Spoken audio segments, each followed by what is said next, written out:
नमस्कार. जनसेवा न्यूजमध्ये आपलं सर्वाचं स्वागत आहे. मी मुख्य संपादक गणेश शेमजरवाड. आज आमच्याकडे कॉम्रेड पार्टीचे कानडे काका त्यांनी स्वतःचा परिचय देणार आणि हे जे रोकठोक चर्चा आहे, ही रोकठोक चर्चा आज घेण्याचं कारण काय आहे की जे प्रश्न आहेत ते सामान्य जनतेचे म्हणा, रोजगाराचे म्हणा किंवा शेतकरी वर्गाचे, बेरोजगार सुशिक्षित बेरोजगार मुलाचे किंवा जे अतिवृष्टी झाली भाग त्या सर्वचे प्रश्न त्यांची रोखठोक चर्चा करून आम्ही त्यांच्यापासून उत्तर काढून घेणार आहोत. आणि या शासनाने बी या प्रश्नावर तोडगा केला की नाही आणि या ज्या प्रश्न साधे असेल तर यांचं उत्तर देणार की नाही, हा एक मोठा गंभीर प्रश्न या माध्यमातून आम्ही निर्माण करणार. कानडे काका यांनी आपला परिचय देणार आणि ज्या काय रास्त मागण्या आहेत, कोणत्या मागण्या होता हे आपण ऐकून घेणार. मी किसान सभेचा एक कार्यकर्ता आहे. मी पण एक शेतकरीच आहे.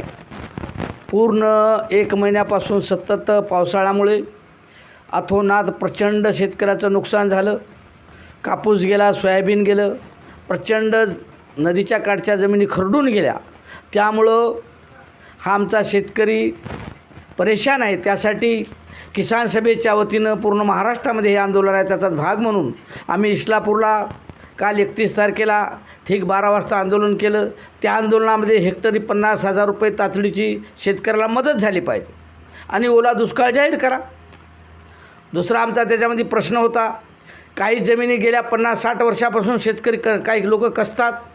त्या जमिनी 2 असल्यामुळं जरी जमीन त्यांच्या ताब्यात असेल 7-12 त्याला विमा भरता येत नाही, त्यांना कर्ज मिळत नाही. म्हणून किसान सभेच्या ही सुद्धा मागणी आहे. भोगट क्रमांक 2ची जी जमीन आहे 1 करा आणि त्या शेतकऱ्याला विमा भरण्याचा अधिकार मिळेल, त्यांना कर्ज मिळेल आणि तो शेती उल्हासित करू शकतो. ही सुद्धा आम्ही मागणी घेतलेली आहे. आणि तिसरा प्रश्न जो आहे,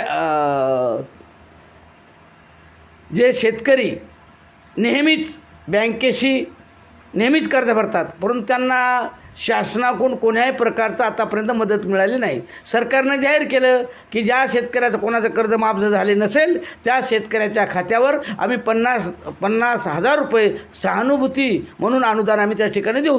परंतु आत्तापर्यंत 1 वर्ष उलटून गेलं. आघाडीचं सरकार होतं, याच्यानंतर BJPचं सरकार आलं, परंतु कोणत्याही सरकारनं हा प्रश्न उचललेला नाही. आमचं म्हणणं आहे बा, तातडीनं ज्या लोकाला वंचित लोक आहेत त्यांच्या खात्यावर तातडीनं 50,000 रुपये मिळाले पाहिजे. कारण प्रचंड दुष्काळ आहे, घरी गोड तेल नाही, खत टाकलं की वाहून गेलं, बियाणं गेलं. प्रचंड यावर्षी जे सोयाबीन पेरल्या गेलं, प्रचंड सोयाबीन बोगस असल्यामुळं बऱ्याच शेतकऱ्याच्या बॅगासुद्धा निघलेल्या नाहीत. काही लोक पेरणीपासून आणि काही वंचित राहिलेले आहेत. म्हणून प्रचंड प्रमाणामध्ये या सोयाबीनच्या बियाण्यामध्ये यावर्षी भेसळ झाला असं माझं म्हणणं आहे. कारण सगळंच सोयाबीन गेलं आहे. म्हणून सरकारनं तातडीची हेक्टरी 50,000 रुपये ही 2 मर्यादा केली पाहिजे. जर 10 एकर जमीन असेल त्याला 1,00,000 रुपये, कमी जमीन असेल त्याला 50,000 रुपये, अशा तऱ्हेनं तातडीची मदत करा. 50,000 रुपये त्यांच्या खात्यामध्ये जमा करा. भोगट क्रमांक 2ची जमीन 1 करा. ह्या आमच्या हे जे मागण्या आहे तातडीनं त्यांना मंजूर कराव्या. केंद्र सरकारनं आम्हाला हमीभावाचा कायदा सांगितला होता. 3 कृषी कायदे आम्ही लढून महाराष्ट्रामध्ये 1 वर्ष आंदोलन आमचं चाललं. त्यामध्ये आमचे 500-600 शेतकरी मेले आणि हे आंदोलन आमचं यशस्वी झालं. 3 कृषी कायदे वापस घेतले. परंतु मोदी साहेबांना आम्हाला आश्वासन दिलं की खर्च वजा जाता 1.5 हमीभावचा कायदा आम्ही करू. परंतु मोदी सरकारनं बोलल्याप्रमाणे कायदा केलेला नाही. त्यामुळं आमची उद्या किसान सभेची मागणी आहे की हा खर्च वजा जाता शेतकऱ्याला 1.5 नफा मिळेल असा सरकारनं कायदा करावा. ही सुद्धा आमची त्या ठिकाणी विनंती आहे. म्हणून हे आंदोलन पूर्ण किनवट तालुक्यामध्ये 3-4 ठिकाणी झालं. हे जे केंद्र आणि महाराष्ट्र सरकार आहे तातडीनं त्याची दखल घेईल आणि आमच्या शेतकऱ्याला आणि तातडीनं मजूर करेल. ज्या ठिकाणी मजुराला काम नाही, रोजगार हमीचे काम करून गावातच 240 रुपये मजुरीसुद्धा या सरकारनं दिली पाहिजे. गावामध्ये काम उपलब्ध करून दिलं पाहिजे. कारण शेतकरी परेशान असल्यामुळं मजूर वर्गसुद्धा आज या परेशानी त्यांना सुद्धा तातडीची सरकारनं मदत करावी अशी किसान सभेच्या वतीनं आम्ही मागणी घेऊन हे आंदोलन आम्ही यशस्वी केलेलं आहे.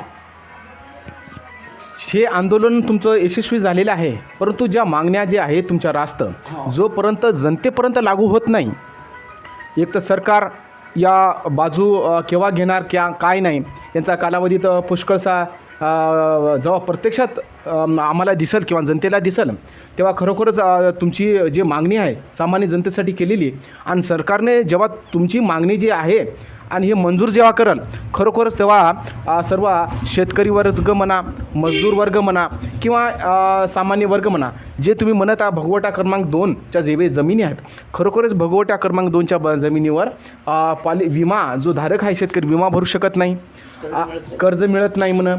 आणि दुसरं आणि ते 50,000 काहीतरी म्हटल्या होत्या तुम्ही. 50,000 रुपये हे शासन केव्हा तुम्हाला मंजुरी म्हणजे द्यावं अशी तुमची अपेक्षा आहे? दिवाळीला की जे नुकसान झाली ना त्याच्यासाठीच 50,000 म्हणाले? नाही, हे जे सरकारनं ज्या शेतकरी कर्जमाफीपासून वंचित आहेत, कर्जमाफी सर वंचित आहे, हो. जे शेतकरी रेग्युलर बँकेमध्ये कर्ज भरतात हो. त्यांना आघाडीचं जे सरकार होतं हो. 3 पक्षाचे जे मारत्यानं सांगितलं बाबा ज्या शेतकऱ्याला कर्जमाफ झालेलं नाही, जे रेग्युलर जे शेतकरी आहेत त्यांना आम्ही सहानुभूती म्हणून हो. प्रत्येक खात्याला 50,000 रुपये देणार म्हणून घोषणा केली. 1 वर्ष उलटून गेलं, परंतु आतापर्यंत एकही त्याच्या खात्यामध्ये रुपया आलेला नाही. हा जो नियम आहे समजा हे केव्हा शासनाने अंमलबजावणी करणार हा एक मोठा शासनावर प्रश्न आहे निर्माण झालेला आहे. आणि दुसरी कोणती मागणी आहे तुमची? आता हे 3 मागण्या आम्ही घेतलेल्या होत्या. हां, हे मागण्या घेतल्या. ओला दुष्काळ समजा, ओला दुष्काळ एवढा मोठा कठीण परिस्थिती असून सुद्धा हो या केंद्र नरेंद्र मोदीनं 72,000 कोटी अदानीला काल परवा कर्ज माफ केलं. 5% GST वाढवली. आमची ही जी पेन 5 रुपयाला होती ती आज 7 रुपयाला झाली. वही जे 10 रुपयाला होती ती 12 रुपयाला झाली. प्रचंड 5% GST वाढल्यामुळं जनतेची पूर्ण लुटमार. महागाई तर कमी झालीच नाही, परंतु उलट महागाई वाढण्याचं काम केंद्र सरकारनं म्हणजे या नरेंद्र मोदीनं केलं. असं हे सुद्धा माझं म्हणणं आहे की तातडीने 5% GST कमी करावे. सामान्य लोकांसाठी, शेतकरी वर्गासाठी तरी GST ज्या लहान लहान जे वस्तू जे आहेत त्या वस्तूसाठी GST कमी करा असा एक तुमचा मुद्दा आहे. आणि सरासरी GSTचा नियम जो आहे एक काहीतरी शासनानं नवीन धोरण एक अंमलबजावणी करावं जेणेकरून जे गरीब वर्ग आहे, जे एकदम शेतकरी कमी याचा वर्गाचा आहे त्यांच्यासाठी GST लागूच नाही व्हावं. सरासरी 1% म्हणा 2% असं काहीतरी त्याला एक अनुदानासारखी एक GST काहीतरी हे असं शासनानं एक नवीन योजना म्हणा काहीतरी अंमलबजावणी करा. आणि खरोखरच हे आंदोलन करण्यामध्ये जे राकापा जे आहे तुमचं कम्युनिस्ट पार्टी, हे जे तुमचं आंदोलन जे आहे ते केवळ मला वाटते तुमच्या पार्टीचंच नाही, हे सर्व शेतकरी वर्गाचं आहे. आणि मला हे म्हणायचं आहे की त्याच्यामध्ये शेतकरी वर्ग सर्वच पार्टीमधला आहे. एक तर भाजपमधला म्हणा, शिवसेना म्हणा, काँग्रेस म्हणा किंवा इतर पक्ष म्हणा, या सर्वांमध्ये शेतकरी खालचा वर्गातला आहे. का हे वर्गातले लोक जे आहे समजा तो पक्ष धरूनच बसतात किंवा तुमच्या आंदोलनामध्ये समाविष्ट काम नाही होत व्हायला पाहिजे. जर हे सर्व शेतकरी आम्ही शेती करणारे आम्ही एकासाठी प्रश्न घेतले नाही, तमा पूर्ण महाराष्ट्रातल्या शेतकऱ्याचा प्रश्न आहे ना. बरोबर. ही लढाई शेतकऱ्याची, लढाई आमची नाही, लढाई शेतकऱ्याची आहे. आम्ही त्यांना एक प्रोत्साहन करून सरकारकडे मागणी करतो. बाबासाहेबांनी जे शिका, संघटित आणि संघर्ष करा, संघर्षावर आमचा विश्वास आहे. या संघर्षावर आम्ही या नरेंद्र मोदीला झुकवलं, 3 कायदे वापस घेतले. तशाच प्रकारे आमची जी कालची जी मागणी आहे हे सरकारला आम्ही झुकवल्याशिवाय सोडणार नाही. आम्ही बोललेली जी मागणी आहे ती मंजूर केल्याशिवाय आम्ही राहणार नाही. जर या सरकारनं मागणी मंजूर नाही केली आम्ही अनेक तीव्र आंदोलन या महाराष्ट्रामध्ये करू. खरोखरच या आंदोलनाची दखल शासनाने घ्यावी आणि सामान्य जे जनता आहे खरं काय आहे आणि सामान्य जनतेचा प्रश्न कुठून सुरुवात झाला या प्रश्नाची जे समस्या आहे ते समस्या आपली सरकारकडे मांडून त्याचं समाधान करून घेणं हे खरोखरच एक सामान्य जनतेचा पक्ष आहे. केवळ आपली मानसिकता अशी नाही पाहिजेत की आपण त्या पक्षाची हा म्हणून आपली मागणी ते नाही किंवा आपण त्या पक्षाची हा म्हणून ती आपली मागणी नाही म्हणून आपण त्या आंदोलनामध्ये समाविष्ट होऊ नये. अशा न करता आपल्या डोक्याचा वापर करून जे लोक मला तर वाटते असं आंदोलन पाहिजेत की रस्त्यापासून तर चौकापर्यंत म्हणजे प्रत्येक जागी जागरूकता अशी पाहिजे की हे आंदोलन होय कोणाचं, सामान्य जनतेचं, रोजगार मुलायचं किंवा इतर सर्व वर्गाचं आहे. आणि हे सर्वजण एकत्र येऊन आणि खरोखर जे शासन व्यवस्था आहे त्यांना आपल्या ज्या मागण्या आहेत त्याच्यापर्यंत ठेवून त्या मागण्या पूर्ण करून घेणं ही एक मोठा प्रश्न आहे. परंतु ज्याची सरकार आली आणि त्या पक्षाचे लोक की या समस्या सोडवत नाहीत, ह्या प्रश्न सोडत नाहीत, हे आम्हाला माहिती आहे. हे प्रश्न सोडत नाहीत. हो. रिठ्ठा जे गाव आहे हे रिठ्ठा आणि भंडरवाडी गेल्या 50 वर्षापासून देशाला स्वातंत्र्य मिळालं आणि काही तो रस्ता पहिला केला. आत्तापर्यंत त्या रस्त्यानं साधं गाडीसुद्धा चालता येत नाही. हा किती मोठा प्रश्न आहे. हां. आणि खरोखरच असे जे रस्ते आहेत रस्ते आहेत. हे आमदार लोकांना, खासदार लोकांना किंवा जे कलेक्टर आहेत त्या लोकांना तिथं त्या गावी जावं असं आपल्याला न्याय लागलं असं मला वाटतं. सामान्य जनतेला आहे की नाही एकत्र मिळून त्याला दाखवावं लागेल या वस्तुस्थिती काय आहे ती.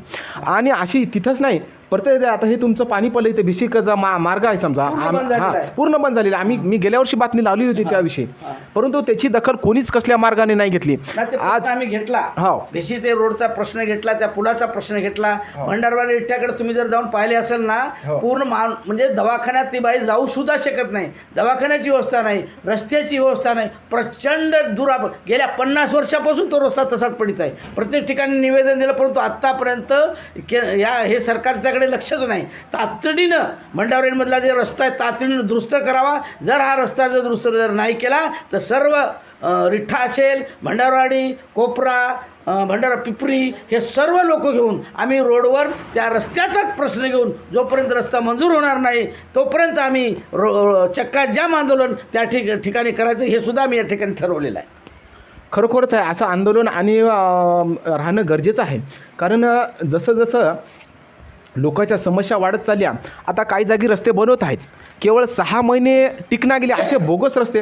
केराम साहेब आमदार साहेबनं यांच्या निधीमधून 5-5 लाख रुपये काहीतरी रस्त्यासाठी देत आहे, सीसी रस्त्यासाठी.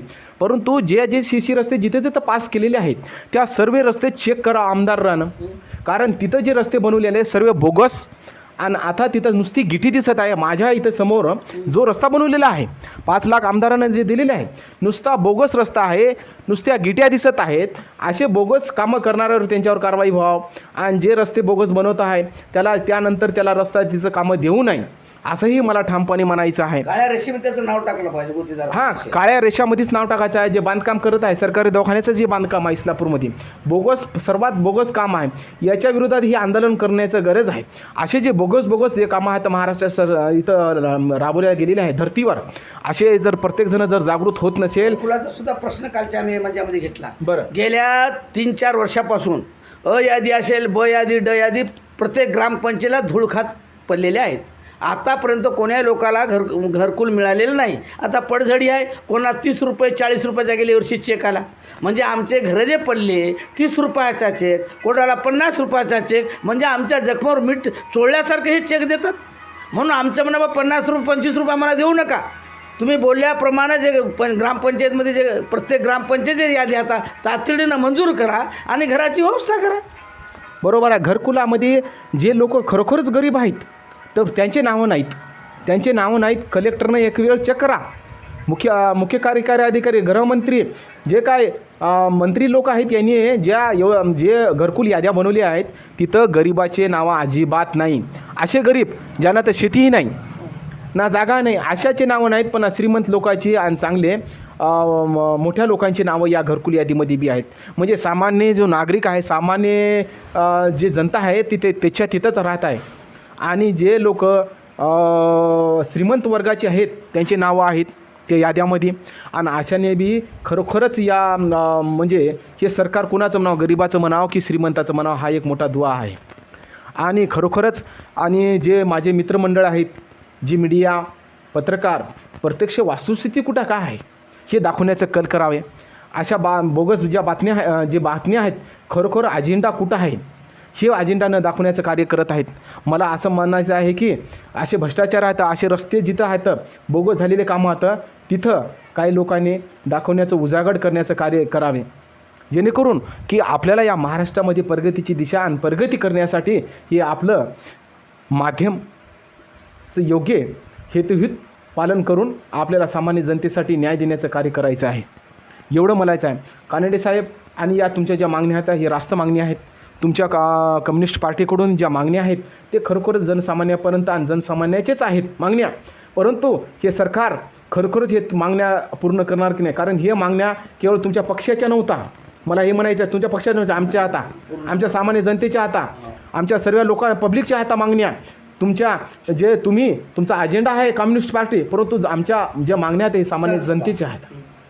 आमच्या सामान्य जनतेच्या आता खरोखरच हे सरकार या मागण्या आमच्या सामान्य जनतेच्या पूर्ण करणार की नाही. की जे श्रमिक कार्ड दिलेले आहेत त्या लोकांना 1000 रुपये काऊन ही शासन देण्यात गेले.